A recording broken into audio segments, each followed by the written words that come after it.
ఇంకొకటి నేను వస్తున్నప్పుడు మీది బయట బోర్డు ఉంది కదా, మీ బోర్డు పక్కన బ్యాంక్ పేర్లు పెట్టున్నారు ఏంటది?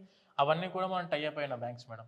ఆ ఎవరైతే టైఅప్ అయిన బ్యాంక్స్ ఆర్ ఎన్బిఎఫ్సిస్ ఉన్నాయో వాళ్ళ యొక్క అఫీషియల్ గా లోన్ డిపార్ట్మెంట్ టీమ్ మెంబర్స్ ఎవరైతే లోన్ డిపార్ట్మెంట్ ఎంప్లాయీస్ ఉంటారో బ్యాంకులో కూర్చున్న వాళ్ళు ఇక్కడ వచ్చి కూర్చుంటారు.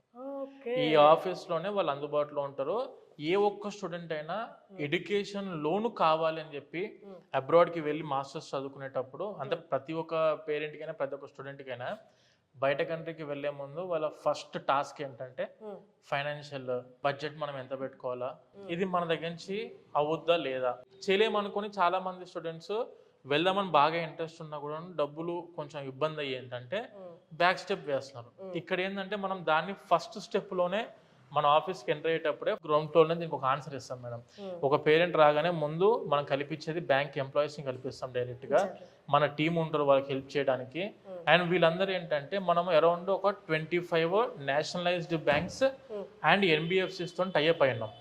ఈ వీళ్ళందరూ ఏంటంటే ఇప్పుడు నేను చెప్పేది education loan for the masters in abroad.